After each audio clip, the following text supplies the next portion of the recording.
lesiones en estos pares, lo que va a ocurrir es que estos músculos van a entrar en parálisis, ¿no? No se van a movilizar. En consecuencia, todo ese proceso tan complejo que hemos visto, que es la deglución, se va a ver alterado, ¿no?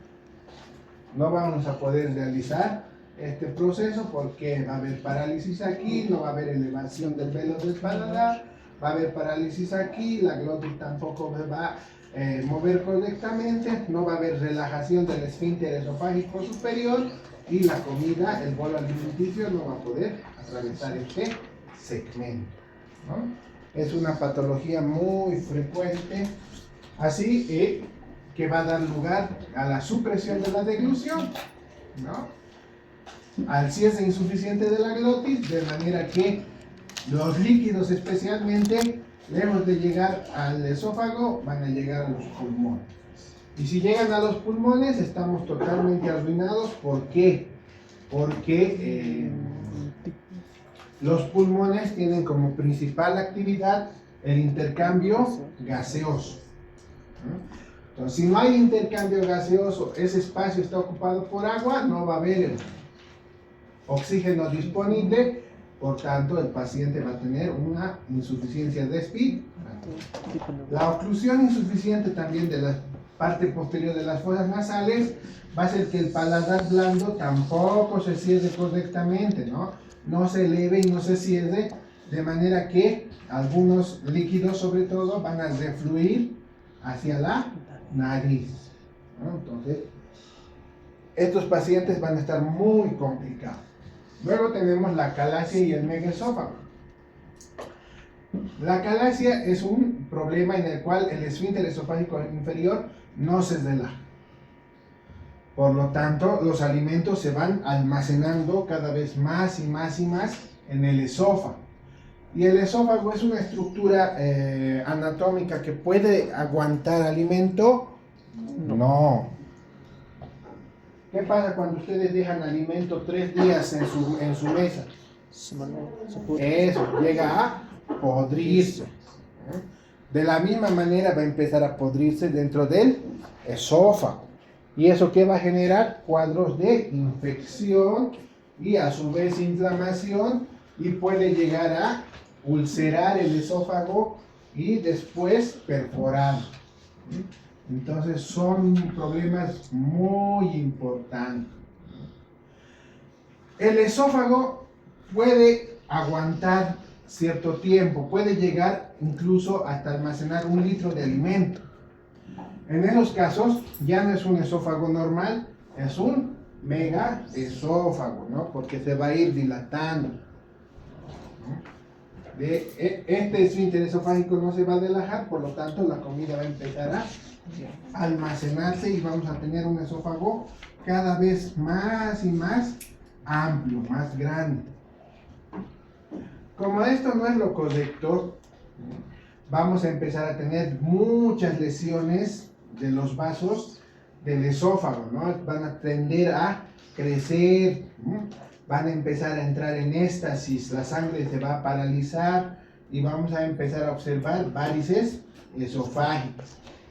Si estas revientan, entonces el paciente va a empezar a vomitar sangre también, ¿no? Entonces son varios problemas que ocurren cuando este esfínter esofágico no se relaja. La gastritis, bueno, la gastritis es una inflamación, ¿no? Todo lo que termine en itis es inflamación. Cuando hablamos de gastritis, hablamos de inflamación poco profunda. O sea que son inflamaciones que no van a sobrepasar la muscularis mucosae. Cuando sobrepasan la muscularis mucosae, ya no estamos hablando de una simple inflamación, estamos hablando de un proceso ulcerativo. Entonces ahí ya se está formando una úlcera, ¿no? Entonces esta úlcera va a ser tan potente que puede llegar a perforarse, y entonces también vamos a tener una pérdida de todo lo que son las secreciones ácidas del estómago hacia el interior de la cavidad abdominal. Entonces, esa inflamación va aumentando cada vez más y más y más de severidad. ¿Cuándo, cómo, por qué ocurre esto? Porque, como les he explicado, en fisiología estudiamos lo normal. Lo normal en el estómago, para que no le ocurra esto, es que existe el equilibrio entre las secreciones y la protección. ¿Qué elemento brinda protección a todo el tubo digestivo? Hemos hablado mucho de él. Moco. El moco, ¿no? Entonces, si hay algún problema en el cual no secretamos suficiente cantidad de moco, entonces las secreciones ácidas van a ir deteriorando cada vez más y más y más esa pared de la mucosa gástrica. Ahora, digamos que secretamos normalmente el moco, pero hay un aumento en las secreciones ácidas. Nuestro moco puede resistir, digamos, 1 litro de secreción ácida, pero si el estómago en vez de secretar 1, secreta 2,5, ese 1,5 litros extra va a empezar a alterar también las paredes de la mucosa gástrica. Hay sustancias que también aumentan ese daño al moco. Entre estas sustancias tenemos el alcohol y los AINES, ¿no? Son antiinflamatorios no esteroideos. El más conocido, el ácido acetil salicílico, también llamado aspirina. Aspirina. Entonces, por sus mecanismos de acción, lo que hacen estos elementos es ir disminuyendo la calidad y la cantidad del moco, ¿no? Entonces, mientras más expuestos estén sus organismos a estas sustancias, mayor va a ser el problema a futuro, ¿no? Porque estos problemas no se van a desarrollar de la noche a la mañana. No porque tomes una copa de alcohol vas a desarrollar gastritis. El problema es cuando consumimos estos elementos de manera frecuente y en dosis importantes. Ahí sí. Además de esto, la causa más frecuente es también la infección bacteriana. El organismo involucrado acá, que se va a encontrar en gran cantidad, va a ser especialmente el Helicobacter pylori, ¿no? Por eso, cuando estén ante un paciente que tenga toda la sintomatología de gastritis, se les recomienda darle tratamiento antibiótico también. ¿Por qué? Porque el Helicobacter pylori está presente ya casi en el 90% de la población, ¿no? Entonces acá podemos tener casi todos Helicobacter pylori. Y mientras este siga vivo, las lesiones van a ir aumentando, ¿no? Entonces, cuando se altera las medidas de defensa de la mucosa gástrica, el moco ya está disminuyendo y estas uniones estrechas entre las células epiteliales se van separando, o sea, van dejando poros para que ingrese la secreción ácida. Entonces vamos a ir adquiriendo estos problemas, ¿no? Por lo tanto, una de las formas de evitar esta hipersecreción es conocer al paciente y saber, ¿no?, qué es lo normal en él para darle su dieta correcta, ¿no? Indicarle qué alimentos no debe consumir y evitar ciertos medicamentos para que esa barrera gástrica no se vea alterada. Otro problema es la acloridia o hipocloridia. Significa que en el caso de la acloridia ese estómago ya no secreta ácido clorhídrico. Y si ya no secreta ácido clorhídrico, no va a poder darse la digestión. Por tanto, el alimento va a estar más tiempo en el estómago hasta deshacerse. Y como eso no va a ser posible, no vamos a poder tener un quimo adecuado. Ese quimo no va a poder pasar el píloro y no va a poder llegar al intestino delgado. Entonces, ese paciente no va a tener una buena digestión y va a empezar a vomitar, vomitar y vomitar. Entonces, y la hipocloridia significa una disminución, ¿no? En esas secreciones gástricas. Entonces, ya sabemos también, ¿no? Y los que no saben, se pasen, que si no tenemos ácido clorhídrico, no tenemos un pH ácido, el pepsinógeno no se transforma en pepsina y por lo tanto no podemos digerir proteína. La atrofia gástrica, ¿no? ¿Qué significa la atrofia? Significa que ese órgano no está funcionando correctamente. Hay un problema, ya sea por alguna enfermedad sistémica, ya sea por una lesión directa, ¿no? Y hemos perdido gran cantidad de células que servían, que funcionaban, ¿no? Las células parietales, las células principales. Por lo tanto, vamos a tener una disminución en la secreción de esta. Y si ustedes recuerdan, también secretábamos factor intrínseco.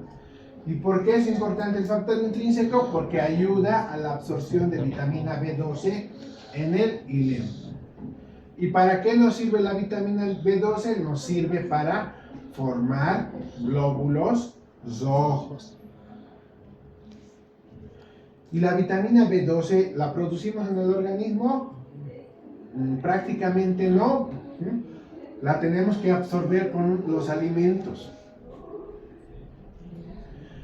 Y si no se forman correctamente los glóbulos rojos, vamos a entrar en un proceso de anemia. Entonces, son varios los problemas que tenemos si no hay una buena absorción.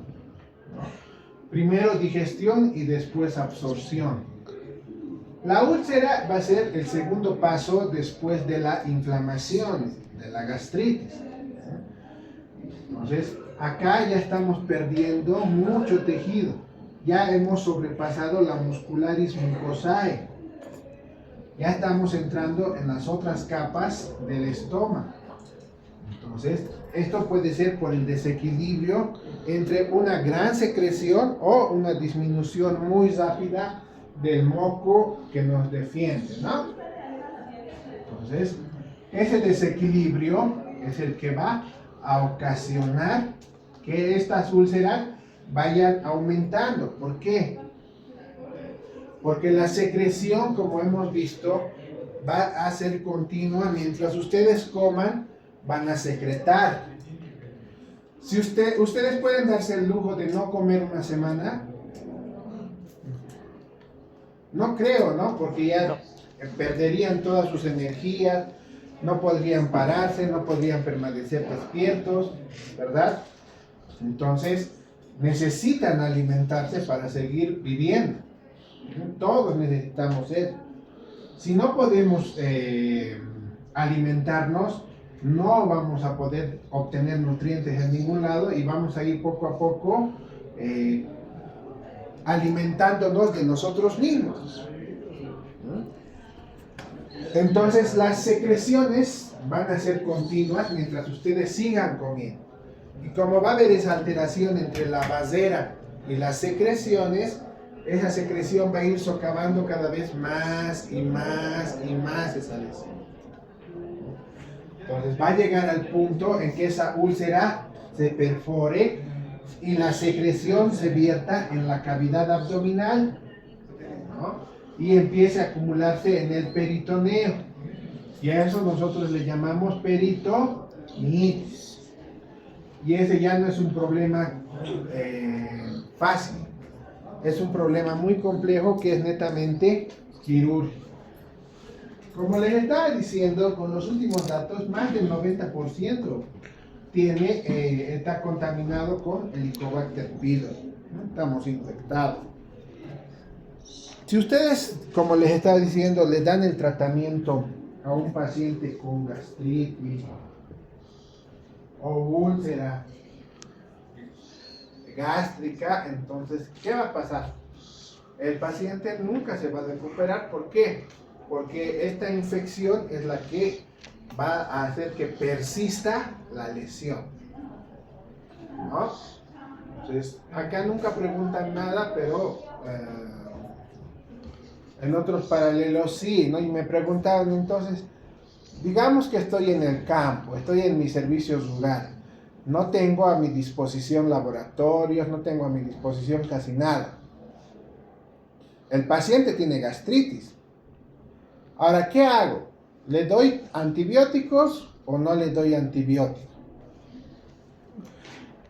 En esos casos es preferible darle los antibióticos. ¿Por qué? Porque si es que tuviera el Helicobacter pylori, entonces la vamos a destruir y de esa manera más el tratamiento para la úlcera o para la gastritis, este estómago se va a ir recuperando poco a poco. Si es que no tenía el Helicobacter pylori y le has dado el tratamiento antibiótico, pues ahí va a depender tu pericia, ¿no? Nosotros estudiamos estos 6 años no para ser como los farmacéuticos. Doctor, tengo un dolor de cabeza, ya, ibuprofeno. Yo tengo dolor de estómago, ya, ibuprofeno. Yo me he torcido el pie, ibuprofeno. No. Nosotros tenemos que saber exactamente la función de los medicamentos, cómo se absorben, cuánto tiempo están en la sangre, cómo se degradan, etcétera, etcétera, para poder darle el tratamiento adecuado al paciente. Si ustedes le van a dar el antibiótico de la manera correcta, en la dosis por kilogramo peso adecuada, los efectos, las contraindicaciones van a ser mínimas. Entonces, si es que no tenía, pues bueno, las contraindicaciones, los efectos adversos, puede que los presente, pero van a ser muy pequeños en relación a que si ustedes no le dan el antibiótico. Entonces, por eso es que tienen que estudiar mucho, ¿no? Para saber qué cantidad darle, cómo darle, cuándo darle, hasta cuándo. Y doctor, una pregunta. A ver. El hidróxido de aluminio con el omeprazol, ¿cuál sería mejor para estas úlceras? Para una gastritis que tengamos, digamos, una úlcera. Ya. Omeprazol o hidróxido de aluminio, el que viene en jarabe. Sí. Tienen sus acciones distintas, ¿no?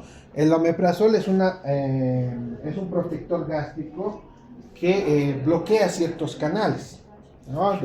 Disminuye un poquito más la secreción, tiene otras connotaciones, ¿no? Y el hidróxido de aluminio, más que todo, nos ayuda a aumentar, ¿no?, la basera de moco, ¿no? Entonces va a depender eso bastante del paciente con el que tú veas. Generalmente se utiliza en niños el hidróxido de aluminio porque les ayuda a aumentar esa basera y además a expulsarlo rápidamente, ¿no? Mientras que en personas mayores se utiliza más el omeprazol.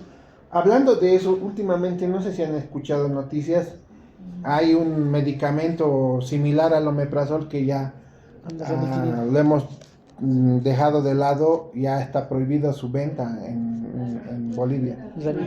La ranitidina, ¿no? Entonces, vean, todo el tiempo se están actualizando los datos. Van a ustedes complementar todo esto que estamos viendo. En realidad acá va a ser muy difícil que les empiece a explicar de mecanismos de acción y otros porque recién estamos viendo lo normal. Cuando ustedes lleven fisiopatología van a entender cómo esto ocurre. De ahí van a tener una idea más grande. Cuando lleven farmacología van a entender cómo actúan los medicamentos y lo van a complementar. Y cuando estén en el zote de gastroenterología, ya van a ir caso por caso. Entonces, en los niños se utiliza esto por esto. En los adultos se utiliza esto por esto. Ahora, si hay complicaciones, tienen que usar esto, ¿no? Entonces, si es que ustedes esta primera parte de lo normal no lo dominan, cuando lleven los procesos patológicos van a estar muy perdidos. Por eso pónganle ganas, pónganle mayor empeño para saber esta parte, ¿no? Otras causas de ulceración, el tabaco, el alcohol y otros medicamentos también que van a ir a alterar ese modo. La insuficiencia pancreática es un problema muy severo porque como hemos visto en las anteriores clases, el páncreas tiene una secreción muy importante en elementos que van a ir a destrozar no solamente las proteínas, sino también las grasas y los hidratos de carbono. Aparte de eso, tiene una secreción alta en bicarbonato que neutraliza la acidez del quimo.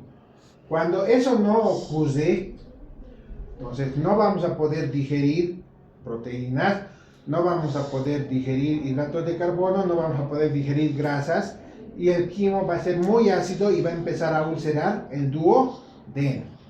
Y ese paciente no va a poder tener los nutrientes adecuados, ¿no? La colelitiasis, la formación de piedras en la vesícula. ¿Por qué se forman piedras en la vesícula? Sobre todo en la vesícula.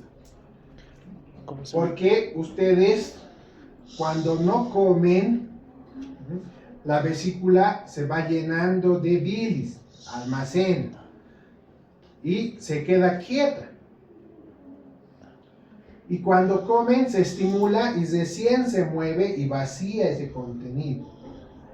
Cuando ustedes no comen, hacen ayuno, esa bilis se va concentrando, se va quedando quieta, quieta, quieta, y poco a poco se van formando pequeños cúmulos de sales biliares. Y si estas sales biliares se encuentran con el calcio, estamos muy arruinados. ¿Por qué? Porque se van a hacer más duros, ¿no? Y estos cúmulos van creciendo de tamaño, creciendo, creciendo, creciendo, y pueden tapar cualquiera de estos segmentos. Pueden tapar el conducto cístico, pueden tapar el colédoco, y si tapan la ampolla de Vater, pues es un problema mucho más severo. ¿Por qué? Porque también taparían el conducto pancreático principal. De esta manera no va a llegar la secreción hepática, ni va a llegar la secreción pancreática, y no vamos a poder tener una digestión adecuada, amén de los problemas que vamos a tener. ¿Por qué? Porque esta secreción, si no sale por aquí, va a tener que salir por arriba, ¿no? Entonces va a tener que salir a la sangre, y como son productos de desecho, vamos a empezar a ver la piel amarillenta, ¿no? ¿Por qué? Porque los productos de desecho de la bilirrubina son los que le dan color no solamente a las heces, sino también a la orina. ¿Qué color tiene la orina? Amarilla, ¿No? Entonces, eso es gracias a estos productos de desecho. Entonces, si vamos a tener gran cantidad de productos de desecho en la sangre, por eso vamos a ir viendo el paciente pigmentado. Es solamente una pequeña parte de todo lo que pasa. En la pancreatitis hay una inflamación que puede ser aguda o crónica, y las causas más comunes son el consumo excesivo de alcohol y la obstrucción en la ampolla de Vater. Entonces, el consumo excesivo de alcohol, excesivo y frecuente, ¿no? Debería de colocar, no solamente lesiona a su estómago, no solamente lesiona el hígado, En realidad lesiona varios segmentos del cuerpo humano. Entre ellos va a lesionar a las células encargadas de la secreción exócrina del páncreas, ¿no? Entonces va a empezar a provocar una inflamación constante. Y si hay una inflamación constante, recuerden bien esto, la inflamación es buena en cierta medida. Si es que la inflamación persiste, la inflamación ya no es buena, nos ocasiona más daño que bien. Entonces, todo en su justa medida debe ser adecuado, ¿no? ¿Qué va a pasar? Se va a empezar a inflamar. Al inflamarse, los conductos van a empezar a verse alterados. Por lo tanto, la secreción no va a ser la normal. Y lo más grave del asunto es que estas enzimas van a empezar a activarse antes de llegar al duodeno. Y si son enzimas que rompen proteínas, rompen grasa, rompen hidratos de carbono, ¿qué creen que va a pasar? Nuestro cuerpo está formado por proteínas, grasas e hidratos de carbono. Entonces van a ir a lesionar las propias estructuras del páncreas en primer lugar, y después cuando pasen a la sangre van a ir a destrozar otros órganos.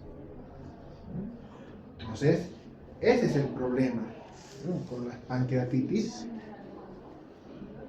Otra patología muy común es la malabsorción. En este caso, nuestro intestino no puede absorber correctamente los nutrientes. Como no puede absorber correctamente los nutrientes, ¿qué va a pasar? Los elimina. Estos se han agrupado en lo que denominamos nosotros sprue. El sprue es una palabra escandinava, ¿no?, que utilizaban antes los antiguos habitantes de esa parte del mundo para referirse a este tipo de problemas, ¿no?, porque desde la antigüedad están. En nuestros tiempos hablamos de dos tipos de sprue, el no tropical y el tropical. Entonces, esto, por ejemplo, es la enfermedad celíaca. Ustedes han debido hablar de alimentos libres de gluten, ¿verdad? Sí. Entonces, ¿qué pasa? El gluten se encuentra en cereales como el trigo y el centeno. Hay cierta gente que nace con problemas a nivel de que no pueden generar enzimas que rompan estos cereales. Entonces, no pueden romper trigo ni pueden romper centeno. Y si no rompen, tampoco los absorben y se eliminan. Ahora, ¿cuál es el problema? Dirá mucho. Que el organismo, si va a estar expuesto frecuentemente a trigo y centeno, y va a ver que como no se absorben, son sustancias ajenas al cuerpo que no nos sirven, entre comillas, lo va a ver como elementos dañinos. ¿Y qué va a pasar? Ustedes van a seguir comiendo y cuando coman se van a producir inflamaciones. Entonces, esta inflamación, como les digo, es una guerra. La inflamación es una guerra donde se ataca todo, ¿no? Como en Gaza, como en Ucrania, no se selecciona, no, estas son bases militares, ¿no? Ahí revientan escuelas, revientan hospitales, revientan todo, igual es la inflamación. No dicen, no, esto es parte del organismo, no. Entonces, todas estas estructuras de absorción, las vellosidades, las microvellosidades, las criptas, los pliegues, se van destrozando debido a esa inflamación. Y por lo tanto, ese intestino ya se ve totalmente alterado, ya no va a poder absorber los alimentos, cualquier alimento. ¿Por qué? Porque está destrozado. Y ¿Qué van a tener estos pacientes cada vez que coman trigo y centeno? Van a aumentar esa inflamación y por lo tanto van a tener cuadros diarreicos, ¿no? Entonces es por eso que estas personas no pueden comer gluten. Esto es lo normal. Así tienen que ser las microvellosidades para que puedan absorber el líquido y los nutrientes. Como van a estar todo el tiempo expuestas a inflamaciones, van a ir perdiendo esta capacidad. ¿Esto podrá absorber igual que esto? No, nunca, jamás. Por lo tanto, vamos a tener muchas diarreas. Y el sprue tropical es lo mismo, solamente que lo asociamos con la flora del lugar, ¿no? Entonces, ya saben que nosotros tenemos flora microbiana normal en todo el tubo digestivo. Ahora, si los mando a usted, a Alberto y a Yulder, los mando en este momento a Colombia, entonces ellos van a llegar y ¿qué va a ser lo primero que van a hacer? Van a querer comer, ¿no? Y van a pedir un plato típico del lugar. Todo está contaminado, ¿no? Nada es antiséptico o aséptico totalmente. Esa es una idea muy extrema. Entonces van a agarrar, van a comer y esa comida va a estar con flora microbiana del lugar que va a ser ajena a lo que ellos tienen. Entonces eso va a ocasionar un proceso inflamatorio y también van a tener este problema, solamente que va a ser más rápido. Por eso es lo primero que pasa a los turistas, ¿no? Tienen diarreas cuando comen algo que está preparado de manera muy distinta a la de su lugar de origen. Entonces, ¿qué opciones tienen ustedes para enfrentar este problema? Limpiarlo, pues, tomar un antibiótico. Para que eso no les ocurra ni a ustedes ni a sus pacientes, tienen que recomendar que lo primero que hagan al llegar a un país distinto, a una región distinta, es comprarse yogur. Probióticos. Yogur local, ¿no? Con probióticos mejor todavía. ¿Por qué? Porque esos yogures están realizados con microorganismos típicos de la zona. Entonces, como vas a ir tomando en cantidades moderadas, vas a ir, ¿no? Llevando esos microorganismos a tu tubo digestivo para que se vayan asentando, ¿no? Se vayan multiplicando y en tu estadía puedas comer y no tener tantos problemas, ¿no? Es una opción. Entonces acá va a haber esa malnutrición porque no vamos a poder eliminar totalmente. El estreñimiento es el movimiento lento de las heces por el intestino grueso y se asocia a grandes cantidades de heces duras. Sí, ya me he fijado la hora. Voy a terminar en medio. ¿Por qué? Por una absorción excesiva de agua o una insuficiente ingestión de líquido. Entonces, a los que no vienen, les quiero recordar que el intestino delgado es como una lavadora. Tiene una gran capacidad de secretar líquido. Agua. Secreta agua, absorbe agua. Secreta agua, absorbe agua. ¿Por qué hace eso? Porque de esa manera ayuda a que los componentes que se están digiriendo, ¿no? El alimento, llegue a tener contacto con las paredes del intestino y de esa manera pueda absorber. Cuando existe una absorción excesiva, ¿no? Por parte del intestino, entonces mucho líquido no va a llegar hasta el intestino grueso. Por lo tanto, las heces van a ser cada vez más sólidas.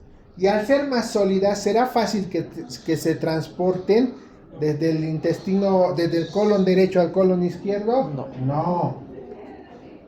Y mientras más tarden en llegar al recto, más van a sufrir absorción de líquidos porque el intestino grueso todavía absorbe líquido. Doctor, tengo una consulta. ¿Eso podría provocar un desgarre?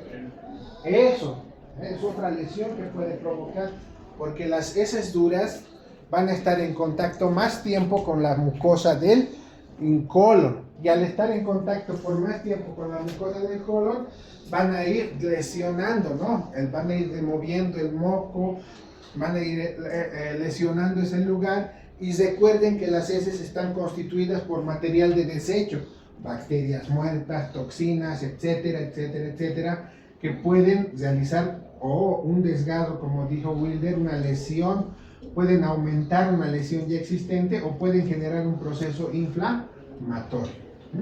En ese caso vamos a tener este estreñimiento. Ya, aquí quedamos, nos vemos a las 10:40.